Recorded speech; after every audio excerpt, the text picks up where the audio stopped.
De M. Collard, une motion de rejet préalable déposée en application de l'article 91, alinéa 5 du règlement. La parole est à M. Collard pour une durée qui n'excédera pas 30 minutes.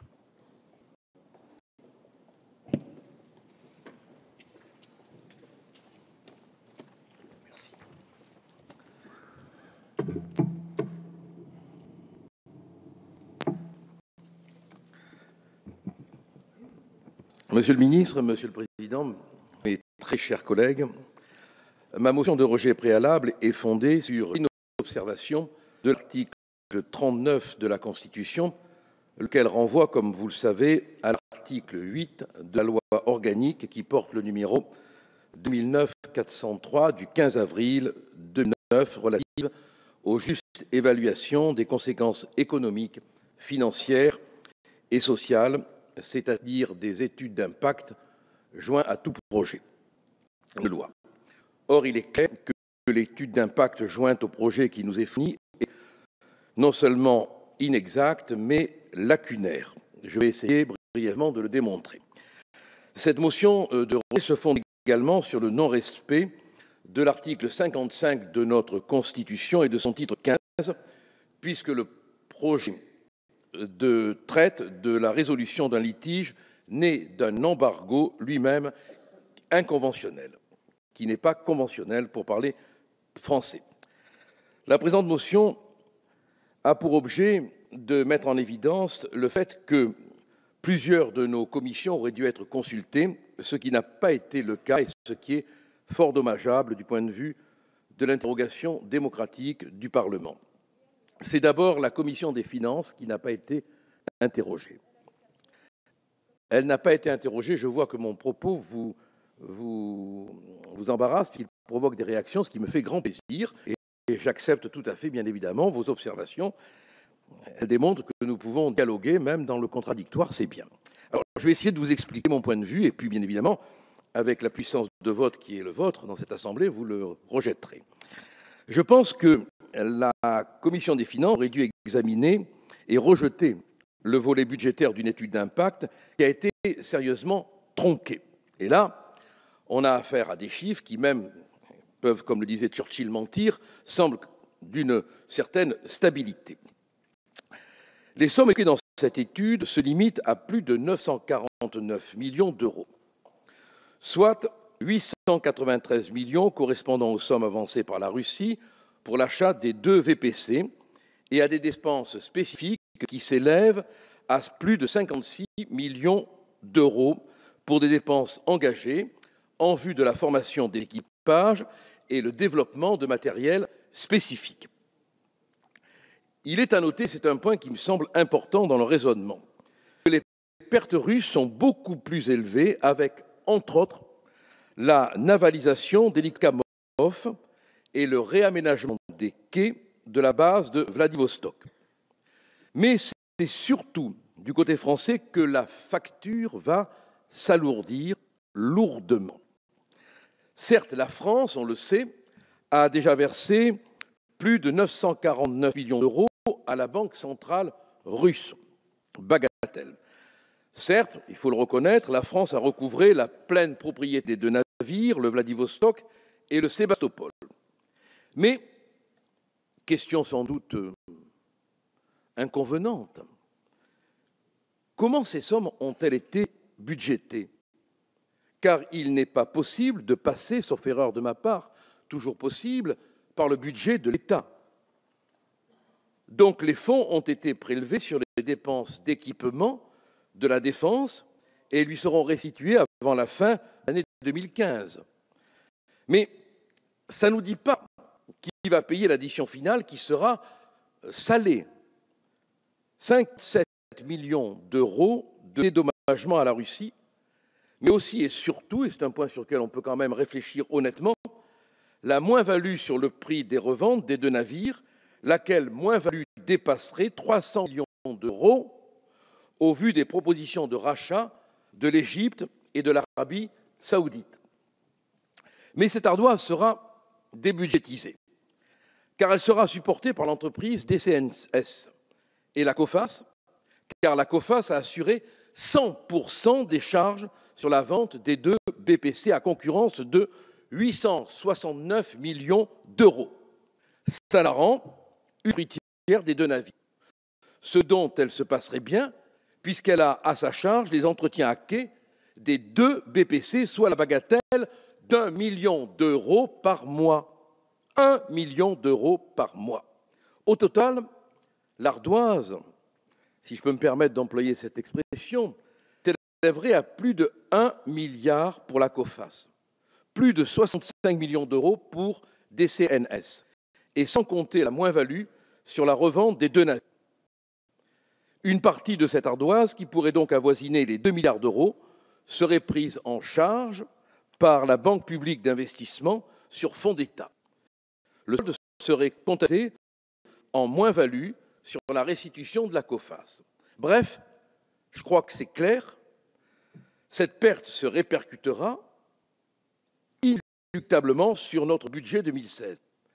Et il est aberrant, dans ces conditions, que notre commission des finances n'ait pas formulé un avis qui, je le crains, eût été particulièrement sévère. De même pour la commission de la défense nationale. Elle aurait dû se prononcer.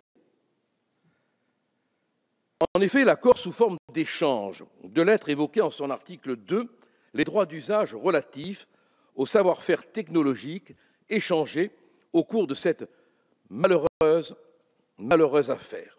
Car les deux bâtiments de projection et de commandement étaient pour l'un d'entre eux, au moins, on ne peut pas faire semblant de l'ignorer, totalement équipés avec du matériel russe de haute technologie. Par ailleurs, les équipes ont pu ignorer l'apport technologique français. Notre commission de la défense aurait pu également examiner l'impact de notre manquement contractuel sur nos exportations à venir, car ce que vous évoquiez tout à l'heure relève de contrats antérieurs. Et il eût été utile, il faut quand même le rappeler, et il eût été utile que nous ayons, du point de vue de l'avenir, le point de vue de la commission de la défense nationale. Bon. De la commission des finances, pardon. Je note que l'avis n'a pas été recueilli et c'est franchement tout à fait dommageable. La commission de la défense nationale, ne croyez-vous pas qu'elle aurait eu à se prononcer? Bien évidemment, ça n'a pas été fait. Je le redis et c'est dommage. Et notre commission des lois, franchement, n'aurait-il pas été utile qu'elle donne son avis sur l'ensemble de la situation? Car il y a un problème de souveraineté qui se posait et il eût été utile de connaître l'opinion de cette commission. Enfin et surtout, et c'est le point le plus important, notre commission des affaires économiques, elle était quand même fondée à se prononcer sur les principes même d'un embargo bilatéral. Toutes les raisons morales que vous pouvez donner ne valent rien devant la présence à Valoris de qui nous savons. Il faut, quand on fait des choix moraux, les faire d'une manière générale et ne pas les partager avec une petite génuflexion pour l'Arabie saoudite, un petit bonjour pour le Qatar et d'un coup, un voyage à Cuba et un retour ici, se dire que la Russie n'est pas fréquentable. Je crois qu'il faut quand même avoir, quand on veut jouer les moralistes, une conduite qui ne fait pas la différence entre l'Arabie saoudite et la Russie. Moi, je pense qu'en Russie, on n'enferme pas les poètes et on ne coupe pas le poing des voleurs et on ne jette pas les homosexuels aux gémonies et à la répression. Bon. Donc je pense que de ce point de vue-là, notre commission des affaires économiques aurait eu son mot à dire, d'autant plus, et c'est vrai, que la crédibilité de notre pays est engagée. Que vaut la parole d'un pays lorsque, sur un moment de crise morale, fortement du reste, induite par le puritanisme américain qui ne connaît que son intérêt économique, on décide de rompre un contrat qui engage et notre parole et notre économie. On a vraiment, sur le coup, donné l'impression qu'on est aux ordres, à la botte des Américains. Et sur le plan économique, sur le plan de notre dignité, c'est moche. Alors bien sûr, on peut développer tous les arguments qu'on voudra, et ils sont recevables aussi, mais ils ne sont pas efficaces. Parce que vous ne pouvez pas comme vous l'avez fait tout à l'heure, vous appuyez sur un argument d'ordre moral alors que vous fréquentez politiquement l'immoralité, alors que le Qatar rachète la France, alors que l'Arabie saoudite occupe économiquement tous nos périmètres. Voilà, il faut être cohérent. Vous ne l'êtes pas. Vous l'êtes pas. Si vous l'étiez, je m'inclinerais. Hein, si de tous côtés vous aviez une rigueur morale, ça sèche complètement, qui nous rende squelettiques sur le plan économique, mais qui a au moins une certaine cohérence, je m'inclinerai.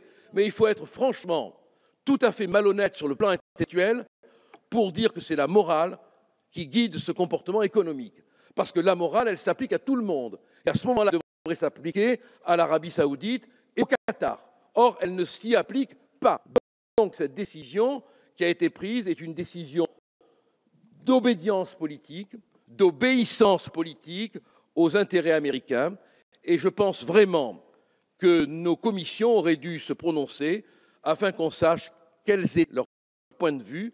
Or, tout cela a été fait en catimini et sans l'assentiment démocratique.